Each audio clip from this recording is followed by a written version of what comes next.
제3절 인간 생명의 본질 1. 영적인 것이 인간의 본질. 어떤 하나의 핵심이 있으면 그것을 중심으로 도는 상대적인 존재가 반드시 있습니다. 양자를 중심하고 전자가 돌고 있는 것과 마찬가지로 하나님과 인간과의 관계도 이와 같습니다.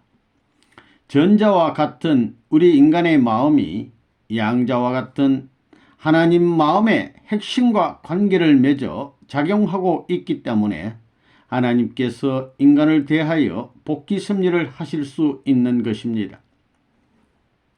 우리가 진리의 말씀을 찾아가게 되면 하나님의 생명이 약동하는 것, 하나님의 사랑이 하동하는 것을 느낄 수 있습니다.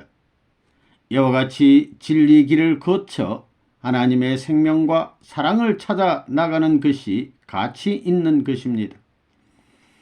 바울이 말한 것과 마찬가지로 세상의 빛이 될 수 있는 내가 된 것도 속에 있는 하나님의 사랑 때문입니다. 진리는 영원 불변입니다. 그러면 우리는 이 악한 세상에서 어떻게 선악을 분별하면서 진리를 찾아가야 될 것인가?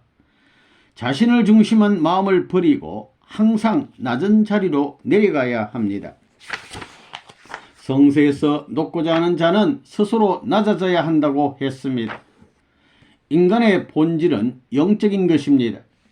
그렇기 때문에 저 나라에 가면 그러한 인간의 본질이 남을 위하도록 되어 있는 것임을 더욱 실감하게 될 것입니다. 그런데 인간은 어찌하여 자기만을 위하려는 마음으로 만사에 임하고 있는가? 이것은 모든 인간이 천륜을 배반한 천사, 다시 말하면 사탄과 혈통적인 인연을 갖고 있기 때문입니다. 이제 우리는 영적인 밥을 먹어야 됩니다. 여러분은 육적인 밥과 영적인 밥 중에서 어떤 것이 더 맛있어야 되느냐? 내가 살아남고 하나님 편에 서기 위해서는 영적인 밥맛이 육적인 밥맛보다도 더 좋아야 합니다. 영적인 힘을 중심 삼고 사는 생활의 맛이 육적인 힘을 갖고 사는 생활의 맛보다도 더 맛있어야 되는 것입니다.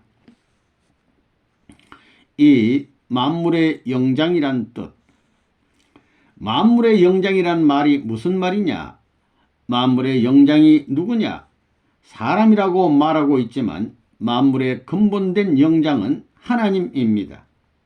여러분은 영이 있다는 것을 알 것입니다. 인간에겐 영이 있습니다. 인간은 그 영 중에 장이기 때문에 결국 하나님과 직결시켜서 영장이라고 하는 것입니다. 만물의 영장이라고 하는 것은 인간 그 자체만으로는 될 수 없습니다. 인간도 피조물인데 어떻게 만물의 영장이 되느냐는 것입니다. 피조물이란 상대적 결과체입니다. 피조물만 되어 가지고는 원인을 통할 수 없고 원인을 점령할 수 없는 것입니다. 피조물은 원인에게 점령당하게 되어 있습니다. 여러분은 결과적 존재임이 틀림없습니다. 영장하게 되면 장은 영 가운데 중심이라는 말입니다. 이 말은 본래 하나님과 인간이 하나된 관계를 두고 하는 말입니다. 그러므로 영장은 하나님과 통하는 것입니다. 그러나 인간이 만물의 영장이라고 해서 모두가 영장이 아닙니다. 영장이 될 수 있는 사람은 따로 있습니다. 그 영장이 될 수 있는 클럽에 가입할 수 있는 자격자는 적어도 개인을 위해 사는 사람이 아닙니다. 전체를 위해 사는 사람입니다. 하나님은 그러한 사람을 중심 삼고 소원을 이루려 하시는 것입니다. 그렇게 되면 누구의 천국이 되느냐? 하나님의 천국이 아니라 그 사람의 천국이 되는 것입니다. 사람은 어떻게 해야 되느냐? 영생해야 됩니다. 악한 세상에서 80년 정도 사는데 개가 죽는 것이나 사람이 죽는 것이 다를 게 없다고 할지 모르지만 다릅니다. 사람은 영물이기 때문에 다릅니다. 만물의 영장이 될 수 있는 것은 무엇 때문에? 늙지 않기, 늙지 않는 마음 때문에 그렇다는 것입니다. 만물은 다 변할 수 있습니다. 순금도 변합니다. 풍화작용에 의해서 감소합니다. 그렇지만 만만은 그렇지를 않습니다. 변하지 않는 데 있어서 최고의 권위를 갖고 있습니다. 만물의 영장이라 하면 무엇을 중심 삼고 영장이라고 하느냐? 돈을 중심 삼고 지식을 중심 삼고 권력을 중심 삼고 하는 말이 아닙니다. 그것은 하나님의 최고의 사랑을 중심 삼고 말하는 것입니다. 3. 속사람과 겉사람. 인간 본연의 인연이 뭐냐? 하나님의 절대적인 사랑권 내에서 서로가 완성애로서 즐길 수 있고 찬양과 존경의 가치를 드러내는 것이 본연의 인연입니다. 그런 가운데에서 하늘의 인연과 땅의 인연이 몽땅 화합하여 하나로 조화되어 나타난 것이 사람입니다.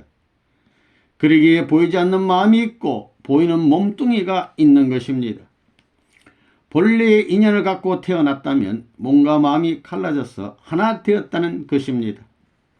여러분도 속사람과 겉사람이 서로 싸우고 있습니다. 이 싸움이 언제 끝날 것이냐? 한 10년쯤 지나면 끝날 것이냐? 죽어도 안 끝날 것이냐? 하나님이 인간을 그렇게 만들었다면 그 하나님은 하나의 목적을 가진 하나님이 아니고 두 목적을 가진 하나님입니다. 그런 하나님은 혼돈된 하나님이라는 것입니다.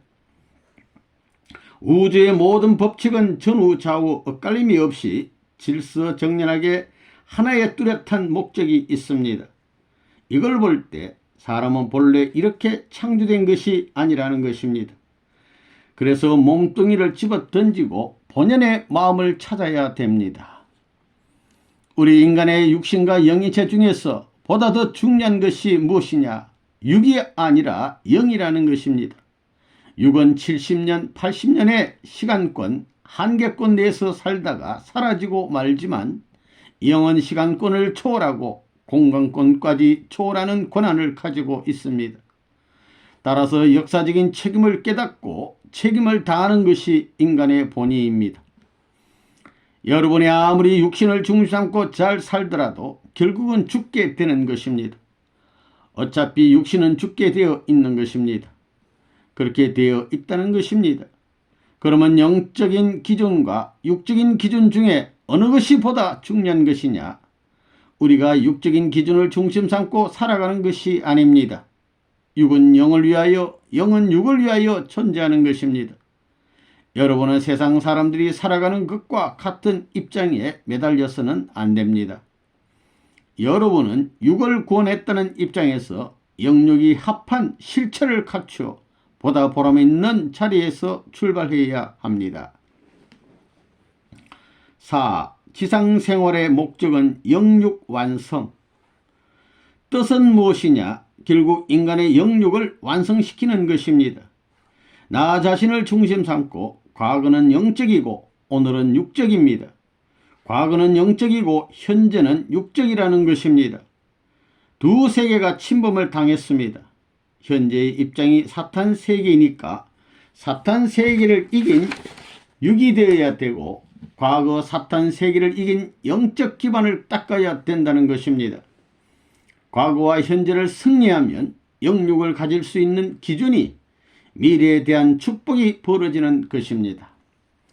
우리가 알아야 할 것은 영계가 주체가 아니고 육계가 주체라는 것입니다. 완성시키는 데는 영계가 주체가 아니고 육계가 주체입니다. 육계의 완성은 영계와 육계의 완성입니다. 그러니 육신 생활이 귀하다는 것입니다.